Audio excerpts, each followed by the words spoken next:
Yes, people, welcome back to West Ham Unofficial. I hope you are all well. I am here today for a special show, as I'm joined by a couple of very special people from DT38. Before we get into that, though, we're here today to talk about the Dylan Tombides Foundation, DT38. You can find the website with all the information linked at the top link in the description down below if you'd like to find out more after watching this. So before we carry on, let me introduce my guest today. Firstly, to my right, I've got Dylan's brother, Taylor Tombides. Taylor, how are you?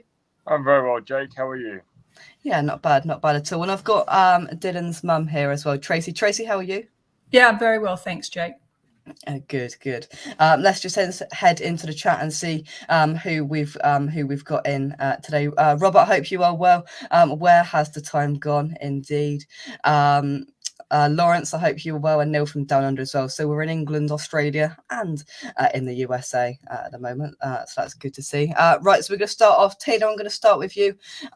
Just talk about DT38 before we talk about what happened on this day. Just explain to the viewers about DT38 and what you guys do. Yeah, so basically, DT38 was set up when my brother passed away of testicular cancer, and our aim for DT38 is to raise awareness and spread the message and spread around men's health that it's okay to talk about things that are uncomfortable, talk about your testicles, and go see a GP and really raise that awareness in men's health and men's sport, because I don't think it's talked about enough. Yeah, 100%. And Tracy, setting this up, what did you want to gain out of it? Of course, raising awareness.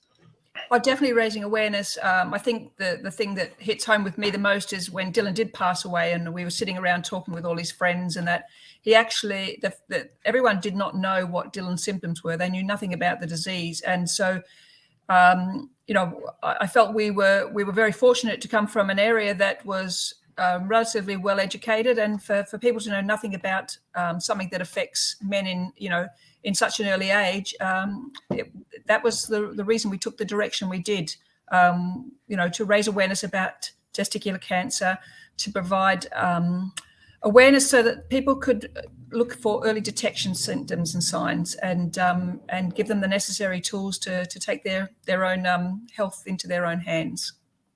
Yeah, 100%. Kent, I hope you will. Kent says I was at Upton Park that night, so must have been really nice. Obviously, looking back at that 10 years ago today, Kent must be a really nice moment. But Tracy, I'll come back to you with obviously the lead up to the day. 10 years. It is 10 years ago today that Dylan made his West Ham debut. What was the kind of lead up to it? How can you remember it? Did Dylan know days in advance that there's a chance that he might get on the pitch? How did it all come about? And he ended up coming on the pitch. And what was that like? He probably did know days in advance, but he didn't let me know days in advance. That he was really just matter of fact. It was an expected progress for him. And so, I know that he'd worked really hard up until this point, and that would have been communicated to him by Sam Allardyce and by the medical team there. So, he told me a couple of days before that he was in the squad. He was expecting to play, and here's a couple of tickets for you to come along. So he was excited, but not in a nervous way. He was excited as things were slowly starting to make him feel like he was more of an athlete rather than a patient at that particular point. Yeah, Taylor, how can you remember the lead up to the day? Not a clue. I wasn't in the country. I was I was away on international duty with Australia under-17s in Iran at the time. So I found out through a text after the game that they came on and played. Fair enough. What was your feeling when you got that? Obviously proud of him. Oh yeah, proud of him. About time. He's deserved all the things he went through, and he was still training, still fighting. He earned it. He deserved it to make his debut. So I was very proud of him. Yeah, I'm sure you were. Tracy, of course, being in the stands when he did come on, what was that like for you as as his mum, and knowing that everything else that he was going through? Yeah, look, it was really emotional. I was there with Dylan's physio at the time, John Irwin, and our tickets were in and around other West Ham family and players and all that. So, you know, there was a real, like when he came on, it was a real sense of acknowledgement from those people that were sitting around me, because they were all his teammates or people that were part of the West Ham family. So yeah, it felt really special. And just, you know, people would be clapping and looking at me and that, and yeah, it was a really emotional moment. Yeah. Yeah.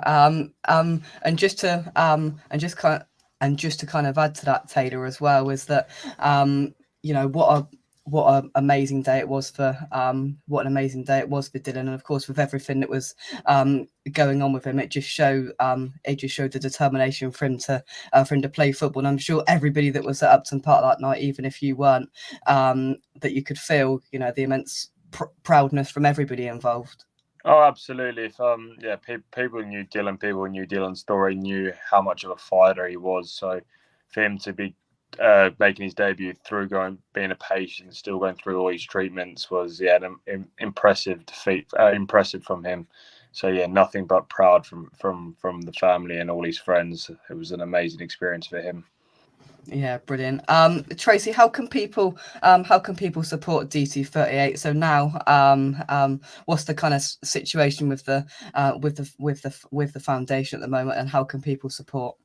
I think one of the easiest ways that people can support is, you know, we have something like 30,000 followers across all our platforms. And, you know, if they can like share our posts and retweet them, share them, however they follow us, if they can do that, then our audience gets wider and wider. You know, we have events during the year. We're always looking out for opportunities for people to fundraise for us. So Taylor and I, we like going into the clubs and talking to the sporting clubs or the corporate businesses. You know, whoever calls on us, either one of us go.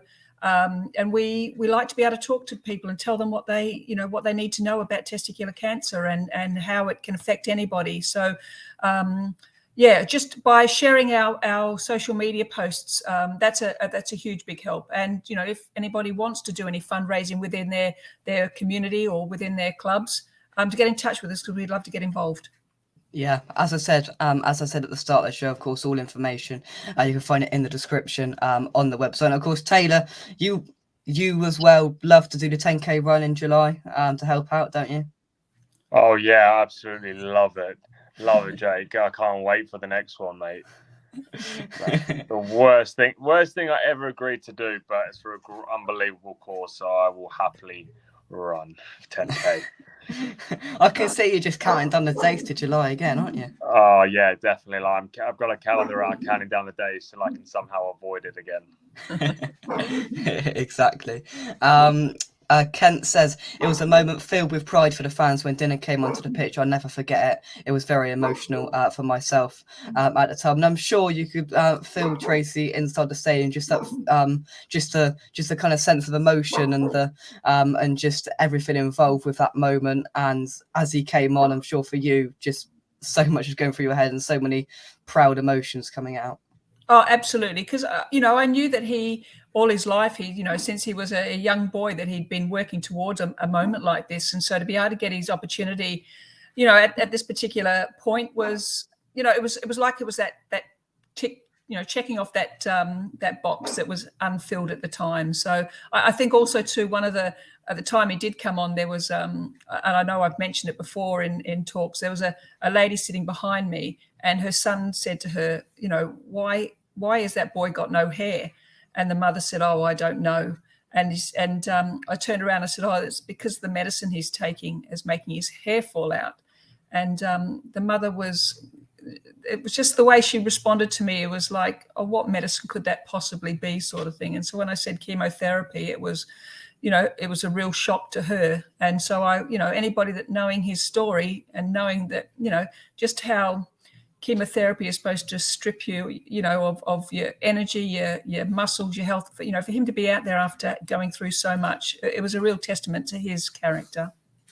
Yeah, and especially as well, Taylor, with this, you know, with this specific type of cancer, is the embarrassment that comes with it, and you know, actually coming out and going and seeing a GP everything else involved, and being in that spotlight must have been incredibly difficult for him. But he went on, he did it, and that's just a settlement to who he was and what he did.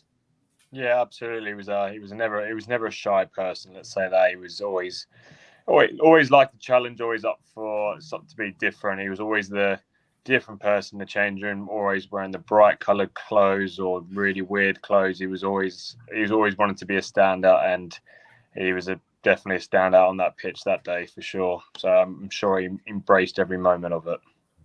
Brilliant. And just before we start wrapping things up, Tracy, I believe on the 13th of November you've got a white collar boxing event you'd like to talk to our viewers about.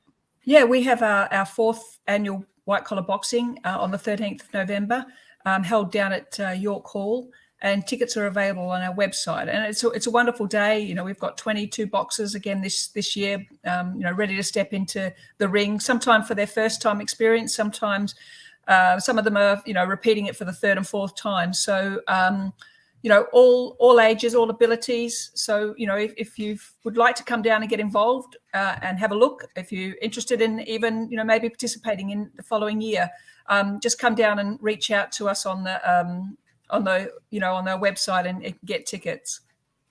Brilliant. And Taylor, I'm presuming you'll be getting the gloves out, yeah? No, not allowed to this year. Unfortunately, I will be getting the gloves out next year for sure. I did the first one. I missed the next now 3. So the fourth one, I then below the belt 5, I'll be getting the gloves back on for sure. That's good to hear. And I'm also being told when I turn 18, I'm doing that run with you. If you're still doing it, Taylor. Look, if you're running with me, we'll do it. As long as we get a few friends afterwards, we'll be fine.